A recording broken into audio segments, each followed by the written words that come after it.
নমস্কার, আমার বাংলা সংবাদে আমি রাজু সেনগুপ্ত আপনাদের সবাইকে স্বাগত জানাচ্ছি। প্রথমেই দেখে নেব আজকের সংবাদ শিরোনাম।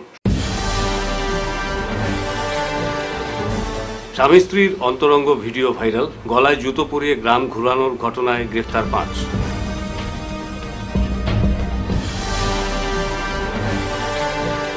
বিদ্যুৎ বিভাগের চরম উদাসীনতার কারণে ঘরের বিভিন্ন সামগ্রী পুড়ে ছাই, এলাকার বহু পরিবার ক্ষতিগ্রস্ত।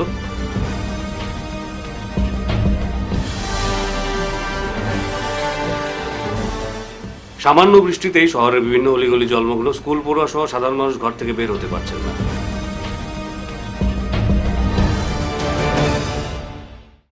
এবারে বিস্তারিত আমার বাংলা সংবাদ। স্বামী স্ত্রীর অন্তরঙ্গ ভিডিও নেট দুনিয়ায় ভাইরাল হওয়ায় চরম সিদ্ধান্ত নিলেন গ্রামবাসী। দম্পতিকে মারধরের পর গৃহবধূকে গলায় জুতোর মালা পরিয়ে ঢাকঢোল বাজিয়ে ঘোরানো হয় পুরো গ্রাম। অমানবিক ঘটনাটি ঘটেছে শিলচর চ্যাংকুড়ি এলাকার কুকুবাড়ি গ্রামে। পুলিশ এই ঘটনার তদন্তে নেমে গ্রেফতার করেছে গ্রামের 2 মহিলা সহ 5 জনকে। গ্রেফতার করা হয়েছে 2 মহিলা শৈলবালা দাস ও সাধনা দাস, কিষান দাস, রঞ্জিত দাস ও কৃপেশ দাসকে। জানা গেছে, গ্রামের ওই মহিলা ও তার স্বামীর একটি অন্তরঙ্গ ভিডিও দিন কয়েক আগে ভাইরাল হয়ে পড়ে। তার নজরে পড়ার পর গ্রামের মোড়লরা মঙ্গলবার এক সালিশি সভা আহ্বান করেন। সভায় দম্পতিকে ডেকে তাদের বেধড়ক মারপিট করা হয়। এরপর মহিলার গলায় জুতোর মালা পরিয়ে ঢাকঢোল বাজিয়ে মিছিল করে তাকে ঘোরানো হয় পুরো গ্রাম। এভাবে জুতোর মালা পরিয়ে মহিলাকে পুরো গ্রামে ঘোরানোর দৃশ্য আবার রেকর্ডিং করে ভাইরাল করে দেওয়া হয়। এই ঘটনা নতুন করে প্রতিক্রিয়া সৃষ্টি হয়েছে।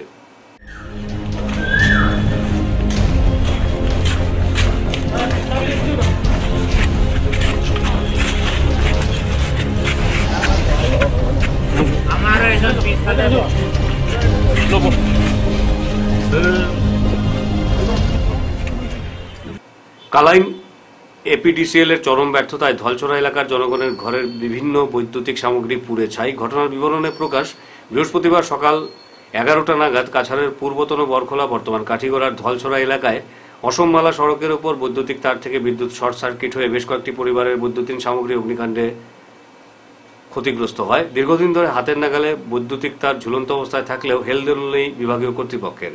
এই অবস্থায় যান চলাচলের ক্ষেত্রে নানা ধরনের অসুবিধার সৃষ্টি হচ্ছে। তা সত্ত্বেও নীরব ভূমিকায় বিভাগীয় কর্তৃপক্ষ। অবশেষে গাড়ির ধাক্কায় বিদ্যুৎ লাইনে শর্ট সার্কিট হয়ে অগ্নিকাণ্ডের ঘটনা ঘটে বৃহস্পতিবার। স্থানীয় জনগণ সড়ক অবরোধ করে আন্দোলনে নামতে বাধ্য হন। অবশেষে বরখোলা পুলিশ ঘটনাস্থলে গিয়ে পরিস্থিতি শান্ত করে। স্থানীয় জনগণ তাদের ক্ষতিপূরণ দিতে কাছাড়ের জেলা শাসকের আশু হস্তক্ষেপ কামনা করেছেন।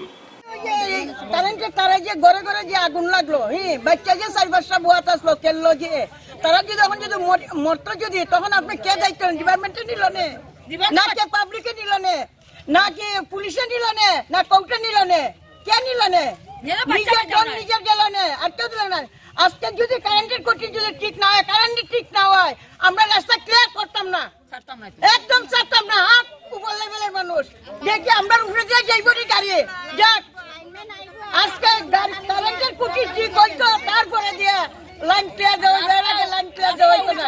আমার শেষ বক্তব্য, আজকে যখন যা ঘরে ঘরে কি পর্যন্ত জিনিস নষ্ট হয়েছে, কি পর্যন্ত জিনিস নষ্ট হয়েছে, যখন যা ঘরে ঘরে এটা একটা কথা হইল না। ডিপার্টমেন্টে কি করে আইরা জোড়া দিল গেল দিয়া শেষ। রাত ভর আমরা ডিউটি দিতে লাগে, কোন দিকে বড় গাড়ি গেল, কোন দিকে ছোট গাড়ি গেল, এটা লাগে আপনার ডিপার্টমেন্টে খোলাসীমা করে দেয়। मैं अपने हमारे डीसी को बोलना चाहूंगी कि जल्द से जल्द इधर पे आइए और देखिए इधर का रोड का कंडीशन कितना खराब है। सबका इधर का हालत खराब है। इतना दिन धूप था, धूप से सबका आंखों में धूल जाता रहता है, ये प्रॉब्लम वो प्रॉब्लम। अभी बारिश हुआ, बारिश में जाने का पॉसिबल नहीं है।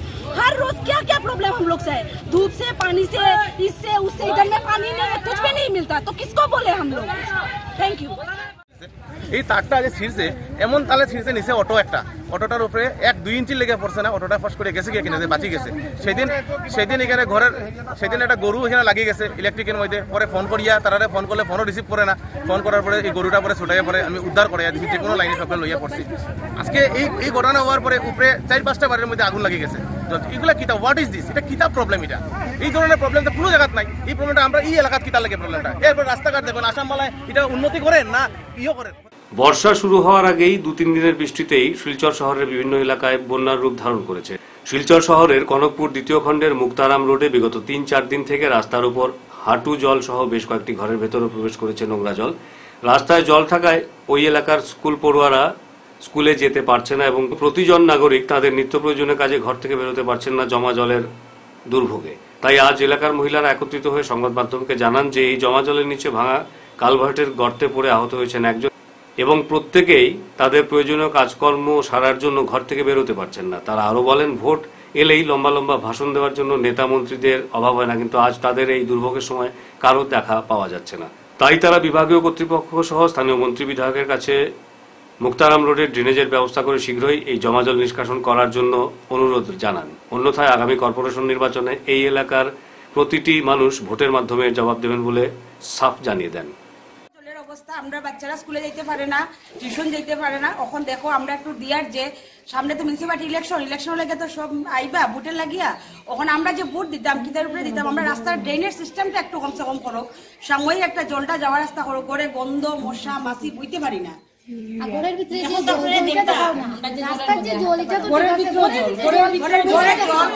জলটা বাইরেই না, ওইলে আর বাইরেই না, এটা সপ্তাহ দিন 10 দিন কোনো জায়গা জল নাই, একমাত্র উত্তরাঞ্চলের জল, এটা কেন গোড়ের ভিতরে জল আছে, বৃষ্টি তো দিতে কি হয়, জল পুরো এক জায়গা হইলো, জল তো দিত আজকে 15 দিন ধরে জল তো খালি ক্রমশ বাড়িয়ে যাচ্ছে।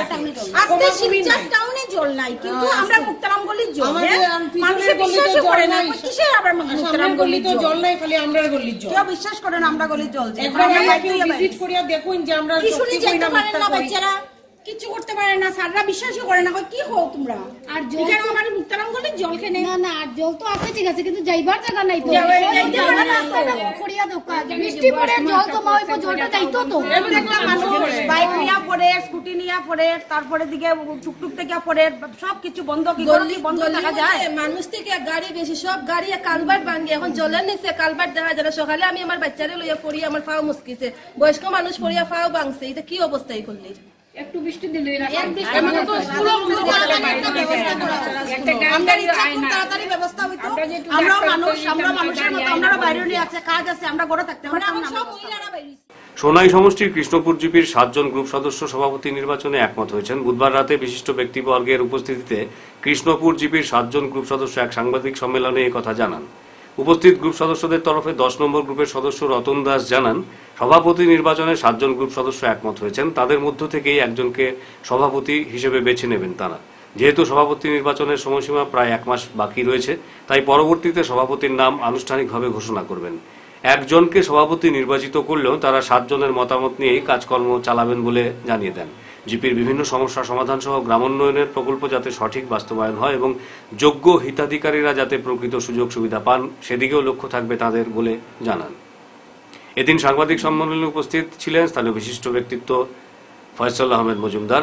তিনি 7 জন গ্রুপ সদস্য একমত হওয়ায় খুশি ব্যক্ত করেন। গ্রামবাসীদের তরফে তাদেরকে সমর্থন করে একজন যোগ্য মানুষকে সভাপতি নির্বাচন করবেন বলে তারা আশা প্রকাশ করেন এবং তাদের নেতৃত্বে জিপির উন্নয়ন ত্বরান্বিত হবে বলেও আশা প্রকাশ করেন তিনি।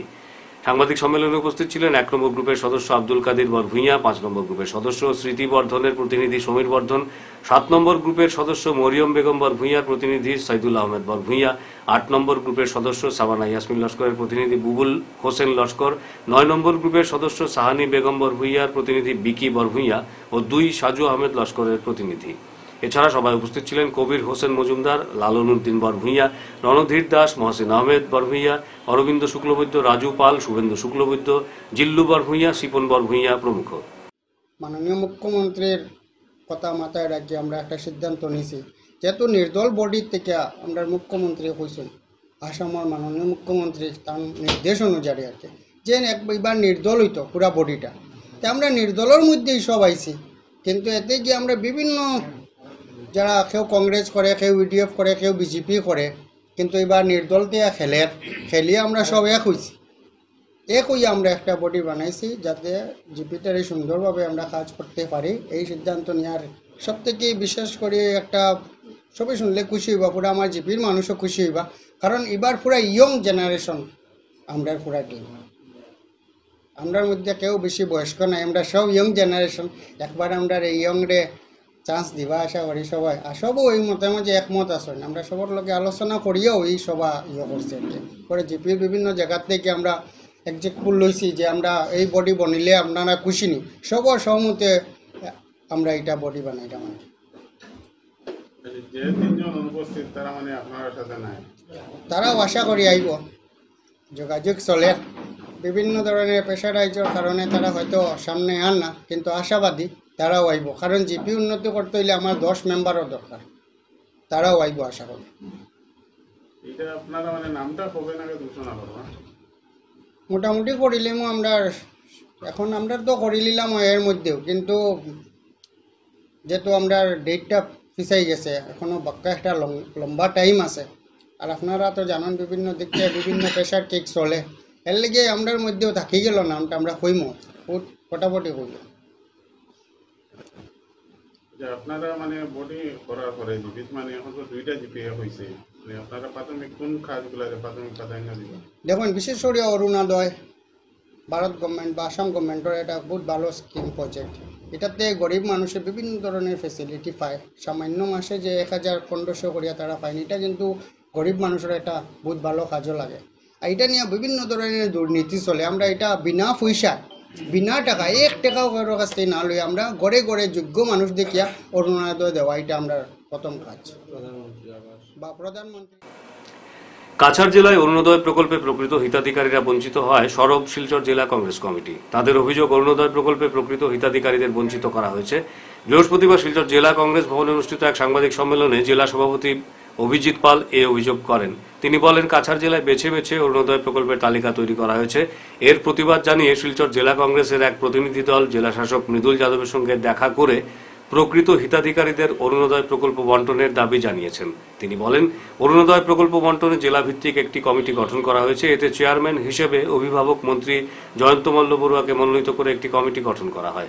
বিধানসভা কেন্দ্রের বিধায়করা এই কমিটিতে সদস্য হিসেবে থাকলেও তাদের গুরুত্ব দেওয়া হয়নি। অরুণোদয় প্রকল্পের তালিকা ধর্মের ভিত্তিতে তৈরি করা হয়েছে।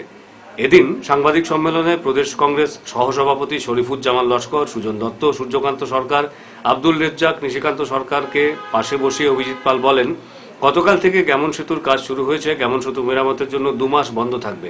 এর ফলে সাধারণ মানুষের যাতায়াত ব্যবস্থা বিপর্যস্ত হয়ে পড়েছে। বর্তমানে 2টো নৌকো দিয়ে নদী পারাপার হচ্ছে। এই জন্য জেলা শাসকের কাছে নদী পারাপারে আরও 2টো নৌকোর ব্যবস্থা করার জন্য দাবি জানানো হয়। তিনি বলেন, বদরপুর ঘাট থেকে বরাক নদী পারাপারে আরও 2টো নৌকো বৃদ্ধি করতে হবে। গ্যাস সিলিন্ডার সরবরাহ কালাইন থেকে করতে হবে এবং নিত্য প্রয়োজনীয় সামগ্রীর মূল্যবৃদ্ধি রোধ করারও দাবি জানান অভিজিৎ। এদিন জেলা কংগ্রেস সভাপতি সূর্যকান্ত সরকার বলেন, পঞ্চায়েত নির্বাচনে বিজয়ীদের সার্টিফিকেট দেওয়া হয়নি। প্রতি বছর 1 সপ্তাহের মধ্যে বিজয়ীদের সার্টিফিকেট প্রদান করা হয়, কিন্তু এবার সার্টিফিকেট এখনো দেওয়া হয়নি। অফিসিয়াল কোনো ধরনের সার্টিফিকেট দেওয়া হয়নি। Return of election carbon copy দেওয়া হয়েছে, এর মধ্যে কেউ পেয়েছেন এবং অনেক জায়গায় বিজয়ীদের বিজয় সার্টিফিকেট এবং রিটার্ন অফ ইলেকশন পত্র দেওয়া হয়নি। আমরা জানি যেহেতু আমরা সরকারে নেই, তো সেই সুবিধাটা সরকার পক্ষ নিয়েছেন, আমরা তাতেও কোনো ধরনের কোনো আপত্তি জানাইনি। কিন্তু এখন যখন গাঁও সভার মাধ্যমে সেই লিস্ট তৈরি করা হয়েছে, তখন দেখা যায় যারা এতদিন ধরে, আজকে প্রায় 4 বছর ধরে যারা অরুণোদয়ের সুবিধাভোগীরা আছেন, আজকে ওনারা হয়তো নতুন করে অনেকেই অ্যাপ্লাই করেননি, অনেকের নাম গাঁও সভাতে আসেনি, তাই ওনাদের নাম কর্তন করা হয়েছে। যারা প্রকৃত সুবিধাভোগীরা আছেন, যারা এতদিন ধরে পেয়ে আসছেন, এবং এই অরুণোদয় 3 যে প্রকল্পের যে মানে ক্রাইটেরিয়া, বিশেষ করে যারা বিধবারা আছেন বা যারা শারীরিক অক্ষম যারা আছেন বা প্রাপ্তবয়স্ক যাদের বিয়ে হয়নি, তাদেরকে অগ্রাধিকার দেওয়ার জন্য সেই প্রকল্পতে উল্লেখ করা আছে। কিন্তু দেখা যায় অনেক জায়গা থেকে আমরা দেখেছি সমগ্র কাছাড় জেলাতেই যে প্রকৃত যারা সুবিধা প্রাপকরা যারা আছেন ওনাদেরকে বঞ্চিত করা হয়েছে। এবং বিশেষ করে রাজনৈতিক উদ্দেশ্য প্রণোদিতভাবে বিরোধী দলের কোনো সমর্থক যদি থেকে থাকেন, যে কংগ্রেস হোক বা অন্যান্য রাজনৈতিক দলের যদি সমর্থক থাকেন, তাহলে এদের নাম সেই তালিকাতে দেওয়া হয়নি। এছাড়াও আমরা দেখেছি ধর্মের ভিত্তিতে বিভাজন করা হয়েছে, যেখানে সংখ্যালঘু সম্প্রদায়ের মানুষ এখানে বসবাস করেন, সেই জায়গাতে অরুণোদয় প্রকল্প থেকে ওনারা বঞ্চিত হয়েছে। যেখানে সংখ্যাগুরুরা থাকেন সেখানে ঠিকই আছে, যেখানে সংখ্যালঘুরা থাকেন এখানে নাম কর্তন। বুধবার সাংবাদিকদের সঙ্গে এক বৈঠকে শিক্ষা বিভাগের বিভিন্ন বিষয় নিয়ে আলোচনা করেন কাছাড় জেলার deputy school inspector Iqbal Hossain Barbhuiya. তিনি বলেন, অসম রাজ্যের শিক্ষা বিভাগের শিক্ষা সেতু অ্যাপের মাধ্যমে সরকারি স্কুলগুলো দুর্নীতিমুক্ত হতে পেরেছে। বর্তমানে মিড ডে মিল নিয়েও কোনো দুর্নীতির খবর নেই। স্কুলে ছাত্রছাত্রীদের উপস্থিতির উপর নির্ভর করে সরকারের তরফ থেকে মিড ডে মিলের খরচ দেওয়া হয়, তাই বর্তমানে দুর্নীতির কোনো ধরনের আশঙ্কা নেই। বর্তমানে শিক্ষা বিভাগ সরকারি স্কুলগুলোতে ছাত্রছাত্রীদের উপস্থিতি বাড়ানোর জন্য বিশেষ পদক্ষেপ নিচ্ছে। শিক্ষা সেতু অ্যাপের মাধ্যমে প্রতিদিন ছাত্রছাত্রীদের উপস্থিতি নিরীক্ষণ করা হয়। যদি কোনো ছাত্র বা ছাত্রী দীর্ঘদিন স্কুলে অনুপস্থিত থাকে, তাহলে শিক্ষক বা প্রধান শিক্ষিকারা ফোন করে অথবা ছাত্রছাত্রীদের বাড়িতে উপস্থিত হয়ে যোগাযোগ করেন তাদের অভিভাবকদের সঙ্গে। এতে করে ছাত্রছাত্রীদের স্কুলে উপস্থিতি ক্রমান্বয়ে বেড়ে চলেছে। সাংবাদিকদের এক প্রশ্নের উত্তরে ইকবাল হোসেন বরভূঁইয়া বলেন, কোনো সরকারি স্কুল ছাত্রছাত্রীদের থেকে কোনো ধরনের ফি বা টাকা সংগ্রহ করতে পারবে না। যদি কোনো স্কুলের বিরুদ্ধে এরকম কোনো অভিযোগ আসে, তাহলে তদন্তক্রমে স্কুলের প্রধান শিক্ষক বা শিক্ষিকাদের বিরুদ্ধে উপযুক্ত ব্যবস্থা নেওয়া হবে। গভর্নমেন্টে কি করে এই শিক্ষা হেতুর অ্যাটেন্ডেন্স যেটা আছে, সেই অ্যাটেন্ডেন্সের মাধ্যমে আমরা টেক্সট বুক যে 2025 যে টেক্সট বুক যেটা আছে, প্রত্যেকটা লাস্ট ইয়ারের অ্যাটেন্ডেন্স যেটা আছে, সেই অ্যাটেন্ডেন্সে ক্লাস প্রমোশন দিয়ে আছে। সাপোজ ক্লাস 1 থেকে ক্লাস 2 প্রমোশন হয়েছে, সেই 2তে আমরা কিতা হচ্ছে ক্লাস 1 যে বাচ্চা আছে 24-এ তারা 2 ধরিয়ে আমরা তার FTP দেওয়া হয়েছে। সেই মেয়েতে ইউনিফর্ম যেটা আছে, সেই ইউনিফর্মটা শিক্ষা হেতুর যে এনরোলমেন্ট আছে, সেই এনরোলমেন্ট দেওয়া হয়। মিড ডে মিল যেটা আছে, এখানে দুর্নীতি কোনো বস্তু তো আমরা দেখি না, কারণ এই যে মিড ডে মিলের যে ফান্ড যেটা আছে, বর্তমানে মিড ডে মিলের fund based on student attendance on daily basis কেটা করা হয় দেওয়া হয়। অতএব দুর্নীতি যেটা আছে এটা তো আমরা নিজে এখানে দেখতে পারলাম। আর একটা আছে মানে SMDC যেটা মেম্বার, এটা সিলেক্ট করা হয় অফিস থেকে, এটা সত্যি কি? SMDC তো কোনো বস্তু এলো ব্যস্ত গভর্নমেন্ট গাইডলাইন আছে, সেই গাইডলাইন মতো SMDC কেটা করা হয়, ঠিক করা হয়। SMC ঠিক করা হয়। গার্জিয়ানটাকে রিপ্রেজেন্টেটিভ দেওয়া হয়, স্কুলের টিচারের রিপ্রেজেন্টেটিভ আছে, গার্জিয়ানটাকে আছে। এবং এখানে তো অবশ্য প্রশ্ন ওঠে না, কারণ SMC প্রেসিডেন্ট যে এত প্রথমেই আমার কি হইতে লাগবো, স্কুলের বাচ্চার মা বাবা হইতে লাগবো। তো এখানে তো স্কুল থেকে করা হয় বা অফিস থেকে করা হয়, এটা কোনো অবস্থা না। SMDCর ব্যাপার যেটা আছে, এটা ডিফারেন্ট থিংস। এবং SMDC যেহেতু আমি ডিল করার না, ইন্সপেক্টর স্কুলে ডিল করা, অর্থাৎ এই ব্যাপারটা তার মধ্যে যোগাযোগ করলে আপনারা। খোঁজ শিলচর সামাজিক ক্রীড়া সংস্থার উদ্যোগে পরেশচন্দ্র দত্ত এবং জ্যোৎস্না দত্ত স্মৃতি ট্রফি ও প্রাইজ মানি অনূর্ধ্ব-19 গ্রামীণ ফুটবল প্রতিযোগিতার আয়োজন করা হয়েছে। দ্বিতীয়বারের মতো এই প্রতিযোগিতা শুরু হবে আগামী 1 জুন থেকে। এই আসর বসবে সোনাই নিত্যগোপাল HS স্কুলের মাঠে। বৃহস্পতিবার দুপুরে খোঁজের গোপালগঞ্জের অস্থায়ী কার্যালয়ে অনুষ্ঠিত সাংবাদিক সম্মেলনে এই কথা জানান সংস্থার সভাপতি ডাক্তার M মাসুম, সচিব সজল লস্কর দুজনেই। তারা জানান, এই প্রতিযোগিতায় মোট 16টি দল অংশ নেবে। ইচ্ছুক প্রতিযোগীরা আগামী 25শে মের ভেতরে নাম নথিভুক্ত করতে পারবেন। টুর্নামেন্টের চ্যাম্পিয়ন দল পাবে ট্রফি সহ নগদ 10,000 টাকা। তাছাড়া রানার্সদের ট্রফি ও নগদ 5,000 টাকা দিয়ে পুরস্কৃত করা হবে। তাছাড়া সেরা গোলকিপার, সেরা ডিফেন্ডার, সেরা মিডফিল্ডারকেও পুরস্কৃত করা হবে। সম্মেলনে টুর্নামেন্টের নিয়ম নীতি নিয়ে কথা বলতে গিয়ে টুর্নামেন্টের সহযোগী সংগঠন সোনাই ফুটবল একাডেমির সভাপতি বদরউদ্দিন মজুমদার জানান, এই টুর্নামেন্টকে সামনে রেখে ইতিমধ্যে সোনাই AG স্কুলের মাঠ সারাইয়ের কাজ চলছে। প্রথম দিন ম্যাচ শুরু হবে বিকেল 3:30টায়। উদ্বোধনী অনুষ্ঠানে মুখ্য অতিথি হিসেবে থাকবেন ভারতীয় স্কুল ফুটবল দলের খেলোয়াড় অসীম চক্রবর্তী। সম্মানিত অতিথি হিসেবে উপস্থিত থাকবেন প্রাক্তন সন্তোষ ট্রফি খেলোয়াড় বাপন লস্কর, জেলা দলের খেলোয়াড় জহর পাল, তুষারকান্তি বর্মন, মুসলে উদ্দিন, গণেশ ভদ্র, DS এর AGS অরিজিৎ গুপ্ত, কোষাধ্যক্ষ বুদ্ধদেব চৌধুরী, রামকৃষ্ণ দেব, রামু প্রমুখ। তাছাড়াও অনেক বিশিষ্ট ব্যক্তিরা এই টুর্নামেন্টের উদ্বোধনী দিনে উপস্থিত থাকবেন। আজকে সাংবাদিক সম্মেলনে উপস্থিত ছিলেন সংস্থার সভাপতি ডাক্তার M মাসুম, সাধারণ সম্পাদক সজল লস্কর, AGS রেজওয়ান খান, কোষাধ্যক্ষ কামাল লস্কর, ক্রীড়া সম্পাদিকা তাহেরা লস্কর, পরিতোষ চন্দ্র দত্ত, বদরউদ্দিন মজুমদার, জলিল আহমেদ লস্কর প্রমুখ। এই খেলা স্বর্গীয় পরেশচন্দ্র দত্ত ও জ্যোৎস্না দত্ত নামে প্রাইজ মানি ফুটবল প্রতিযোগিতা হবে, যেটা অনূর্ধ্ব-19 খেলোয়াড় দ্বারা আমরা পরিচালিত করব। এবং সেই প্রাইজ মানি যে তার স্পন্সরার ওনার ছেলে সে PC দত্ত মহাশয়, যিনি প্রাক্তন প্রিন্সিপাল বলতে হবে SS কলেজ হাইলাকান্দি। বর্তমানে তিনি রিটায়ার করার পর শিলচরের বাসিন্দা, শিলচরেই থাকেন, শিলচরেরই লোক, এখন শিলচরেরই লোক। গত বছরও এই খেলা আমরা আয়োজন করেছিলাম সোনাই ফুটবল একাডেমির সহায়তায় নিত্যগোপাল হায়ার সেকেন্ডারি স্কুল মাঠে সোনাই। সেখানে যথেষ্ট উৎসাহ পেয়েছি আমরা। আশা করছি আমরা কিছু ছোটদেরকে সুযোগ দেওয়ার জন্য। শুধু সিনিয়ররা খেলে প্রত্যেক টুর্নামেন্ট, সেই সুবাদে একটা আন্ডার-19 তো বাকি প্লেয়ারগুলো থাকবে, 3 জন অ্যাবাভ 19 খেলতে পারবে। আর তো আমাদের সোনাই নিত্যগোপাল হায়ার সেকেন্ডারি স্কুলের মাঠেই খেলা হবে। আর প্রথম স্যার বলেছেন যে 1 জুন থেকে খেলা আরম্ভ হবে যথারীতি। হয়তো ঈদের জন্য 6 তারিখে ঈদ আছে, 2-1টা খেলা আমরা আগে এবং পরে আমাদের বন্ধ দিতে হবে। ঈদের জন্য কিছু বন্ধ থাকবে, সেই জন্য ফাইনাল আমরা পরে নির্ধারণ করব। তো এই পর্যন্তই মোটামুটি আমাদের। যে এটা দ্বিতীয়বারের জন্য আমার বাবা স্বর্গীয় পরেশচন্দ্র দত্ত এবং মা জ্যোৎস্না দত্ত স্মৃতির উদ্দেশ্যে এই অনূর্ধ্ব-19 আমি বলেছিলাম যে অনূর্ধ্ব-19 এবং গ্রামীণ ফুটবল হতে লাগবে, যে গ্রামের ছেলেরা যাতে এগিয়ে আসতে পারে, উন্নতি করতে পারে, সেই উদ্দেশ্যেই আমি এই খেলার আয়োজন করতে দায়িত্ব দিয়েছি। এবং সঙ্গে আমার শ্বশুরমশাই আমার প্রফুল্ল কুমার পাল এবং মিলন রানী পাল, তাদের স্মৃতির উদ্দেশ্যে এই যে প্রতিদিনের যে বেস্ট প্রতিদিনের বেস্ট প্লেয়ার যেটা, সেই তাদেরকে পুরস্কৃত করার একটা ব্যবস্থা করা। এবছরের খেলাটা আমাদের দ্বিতীয়বারের মতো।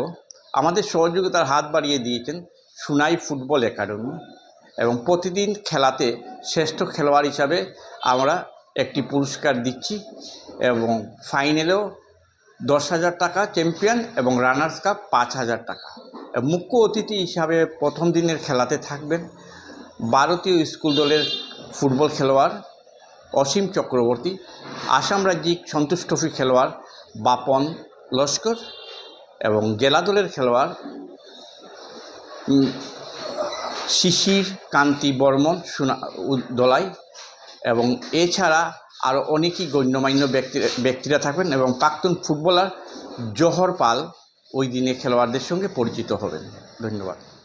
নির্বাচনী হলফনামায় মিথ্যে তথ্য জমা দিয়ে 3-এর অধিক সন্তানের মাতার প্রতিদ্বন্দ্বিতা করাকে চ্যালেঞ্জ জানিয়ে 89 নং জুরবাড়ি কামারিবন্দ গাঁও পঞ্চায়েতের 2 নং ওয়ার্ডের নির্বাচিত গ্রুপ সদস্যা আফরোজা সুলতানার বিরুদ্ধে ডিসির কাছে নালিশ জানালেন স্থানীয় জাহাঙ্গীর আলম নামে এক ব্যক্তি। এ মর্মে বৃহস্পতিবার শ্রীভূমি ডিসিকে প্রদত্ত আবেদনপত্রে জাহাঙ্গীর আলম উল্লেখ করেন, পঞ্চায়েত রাজ আইনের সন্তান নীতির তথ্য গোপন সহ এই উদ্দেশ্যে আফরোজা সুলতানা উচ্চ ন্যায়ালয়ে তার নিজের দায়েরকৃত মামলায় স্পষ্ট করে বলেন যে তিনি নির্বাচনে প্রার্থী হতে পারবেন না। এ তথ্য আড়াল করে হাইকোর্টের রায়কে অবমাননা করে আফরোজা মিথ্যা হলফনামা দিয়ে ওয়ার্ড সদস্য পদে নির্বাচনে প্রতিদ্বন্দ্বিতা করে বিজয়ী হন। পঞ্চায়েত নির্বাচনে সন্তানের তথ্য গোপন করা এবং আদালতের রায়কে উপেক্ষা করে ভুল তথ্য মিথ্যা শপথনামা দিয়ে নির্বাচনে অবতীর্ণ হন তিনি এবং জয়ী হন। তাই জাহাঙ্গীর আলম জেলা শাসকের কাছে অনুরোধ রাখেন বিষয়টি সরেজমিনে খতিয়ে দেখে উপযুক্ত ব্যবস্থা গ্রহণ সহ আইনি ব্যবস্থা নিতে। এ ঘটনায় অভিযুক্ত আফরোজা সুলতানার কোনো প্রতিক্রিয়া পাওয়া যায়নি। শেষ করার আগে বিশেষ আমার বাংলা সংবাদ আরও একবার। স্বামী স্ত্রীর অন্তরঙ্গ ভিডিও ভাইরাল, গলায় জুতো পরিয়ে গ্রাম ঘুরানোর ঘটনায় গ্রেফতার 5।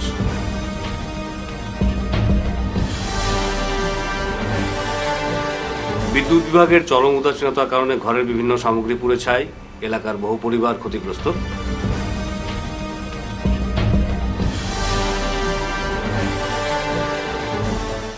সামান্য বৃষ্টিতেই শহরের বিভিন্ন অলিগলি জলমগ্ন, স্কুল পড়ুয়া সহ সাধারণ মানুষ ঘর থেকে বের হতে পারছেন না।